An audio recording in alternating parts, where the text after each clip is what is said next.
1 year ago, the Minnesota Timberwolves were one of the most exciting teams in the entire NBA. They had just made the playoffs for only the second time since Kevin Garnett left the team, and they'd won 46 games in the process, leaving them with one of the most exciting up-and-coming groups in the entire league. But fast forward to now, after one of the worst trades in NBA history and a pretty disastrous season for Minnesota, and things are looking very, very bleak. So what do they do now, and how can they fix it? Really quickly though, I want to thank the sponsor of today's video, SoRare. SoRare is a sports fantasy game and marketplace featuring officially licensed digital player cards from the NBA. And now that includes the playoffs as well. In addition to regular gameplay, there's now going to be a cumulatively scored playoff tournament on SoRare. So every single game week of the playoffs, you're going to get points. Those are all going to get added up together, and it is a tournament that lasts the entirety of the postseason. And that includes the play-in games as well. So for example, this is my common lineup for this week. I have Anthony Davis, DeMar DeRozan, and Devin Booker. I picked those three guys because teams really rely on their star players this time of year, and I felt like those guys, all three of them, were good value. I also picked Malik Monk because I feel like that series specifically is going to have a lot of high-scoring games, and those teams as well really rely on their three-point shooting.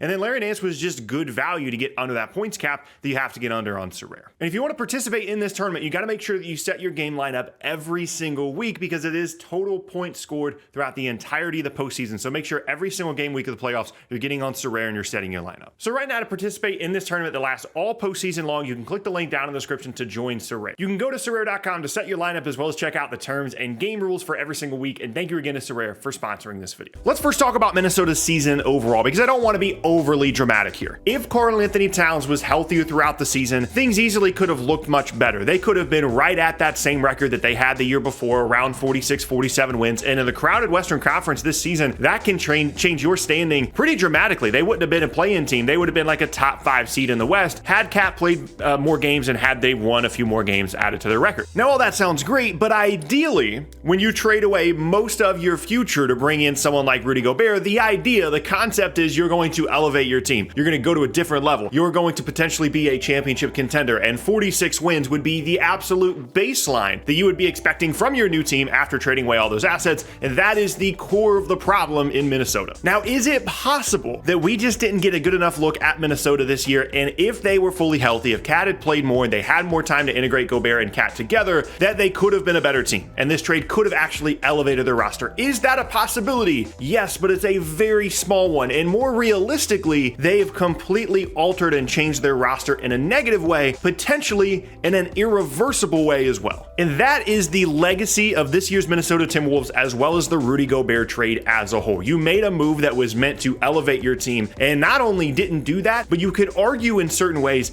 has made it worse. You could argue that right now, Minnesota's roster as currently constructed is best without Rudy Gobert on the floor. When you have Karl-Anthony Towns spacing at the 5 to give Anthony Edwards as much room to attack as possible. Now you've got a legitimate wing out there in McDaniels as well that we're going to talk about later. You could argue that that's the best version of this Minnesota team, and that they were much better built to be that team last year prior to the Gobert trade, not only because of the pieces that they traded away in the trade, but also now you kind of have to fit Rudy Gobert into your plans here somewhere because you traded away everything for him. And to me, it reminds me of another disaster trade that we've had over the last couple of years, and that's Russell Westbrook in LA. That's a really, really interesting comparison for me because it's a player that you traded stuff for, that by name recognition and by awards, you feel like you have to play. He has to be involved. He's going to help your team somehow, right?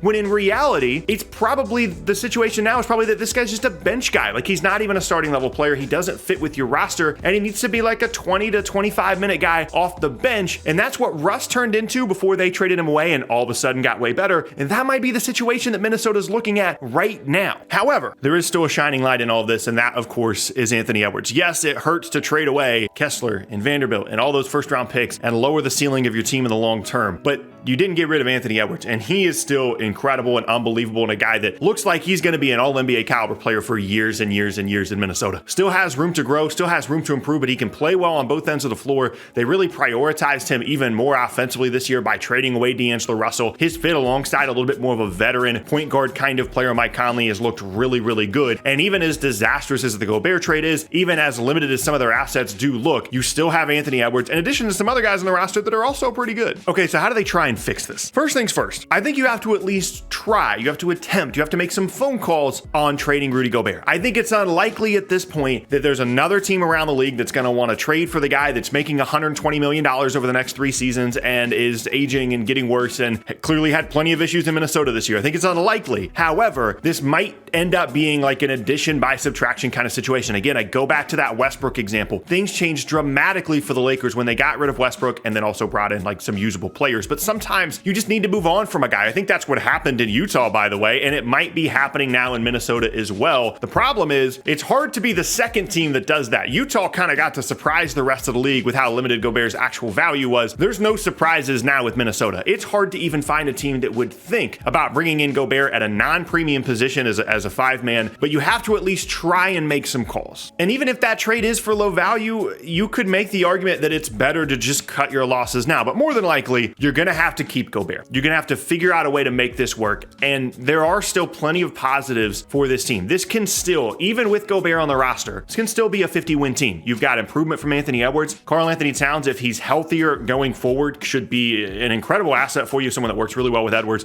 as well as the guy that really changes everything for them, and that is McDaniels. So they made a big deal about the fact that they didn't get rid of this guy during the Gobert trade, and everybody kind of laughed at them about how excited they were to keep him. He, prior to breaking his hand by punching a wall, was unbelievable this year. I mean, developed in a way that I'm not sure anybody foresaw, was one of the better perimeter defenders in the entire league, has incredible length, quickness, hands, all that stuff. But offensively is the stuff that makes me excited as well, because there's really good defenders around the league. Like Matisse Thybulle, if he played 30 minutes, would be statistically one of the best perimeter defenders in the entire league. But McDaniels showed stuff this year that wasn't just, I'm going to stand in the corner and I'm going to shoot threes, you're going to kick it out to me, on the wing, and I'm going to take one dribble and I'm going to score. There's other stuff there. There's more advanced scoring stuff. He scored much better later in the year. And as a younger guy, as someone that is going to continue to grow and develop in terms of his skill set, that to me is the most exciting part of this entire roster and potentially the key to getting out of this Gobert disaster. Because if you have Edwards, you have McDaniels, and you have Cat, that's 3 parts of your starting lineup right there. Guys that are young, that are going to continue to improve, and for 2 of them at least, can guard when they want to, that being McDaniels and Edwards. The other part, you got to figure out. If you want to try and keep Gobert, maybe there's a way that those 2 guys can work together, considering Cat can really space the floor well. You got to find one other guy, and then I think that can be a 50-win team. And so as dramatic as everything seems right now, and it seems like everything's falling apart,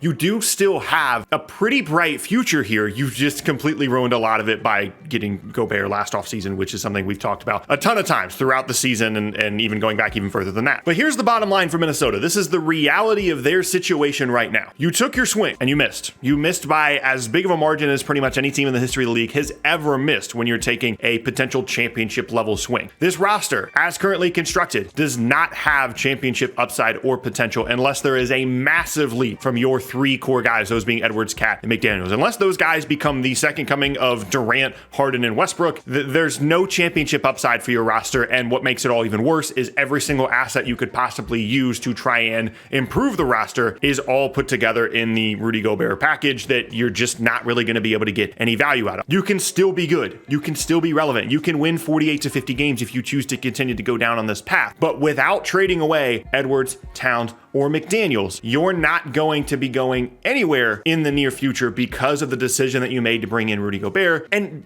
sometimes it just happens that way. Like, there's no point in talking around it. There's no point in saying anything else. Oh, well, maybe they could do this and they could tinker in this little way and all of a sudden maybe they're a championship caliber team. No, unless they can sucker some other team into taking Rudy Gobert the way that they did last offseason, there's no upside here. You can still be good. You can still be exciting. You can still be interesting. It's still a young group. I still believe in Edwards and McDaniels and kind of Karl Anthony Towns as well. But this is just where you're at right now. Now, if you guys want to talk about the possibilities of trading away Edwards and Cat, that seems interesting to me. That's something that we can talk about here moving forward. And maybe at some point it will. Maybe one of those guys does become unhappy. Wouldn't be the first time with Gobert around that someone decides that maybe they don't really want to stick with the franchise long term. But that's the danger of the Gobert trade in the first place. From the moment the trade happened, I could understand why they wanted to bring him in general. The Twin Towers thing, you're going to try something different. Cat, of course, can space the floor. I certainly had question marks about it in terms of his fit on the floor. But if they had traded trade for Rudy Gobert and traded away 2 first-round picks and, you know, some contracts that don't really matter. That would have been defensible, I think. That would have been something you could talk yourself into and say, hey, if it doesn't work, we still have Vanderbilt, we still have, you know, Kessler, the guy we just drafted, we still have a ton of other future picks moving forward. We still have some other pieces that we can move here. Let's just try and shake some things up a little bit. I think that would have been totally 1000% defensible. What isn't defensible is 6 first-round picks and multiple key role players on a team that just won 46 games and had the best season that they've had since Jimmy Butler was there, and then going back even further than that, since Kevin Garnett was there. So like, that's the indefensible part, and that decision-making is what has led them to this point, and unfortunately, there's really no way to dig themselves out of the hole that they've dug for themselves. And what that means is, as of right now, the Minnesota Timberwolves are on the superstar trade request clock. They just are. Like, teams are going to be circling around Anthony Edwards. Teams are going to be circling around Karl Anthony Towns. And to me, that means maybe you should just get rid of Gobert. Maybe you should just improve the vibes. Maybe you should just move on from what has been a disaster decision for you. And in that kind of reasoning, it's pretty clear why Minnesota's kind of screwed right now.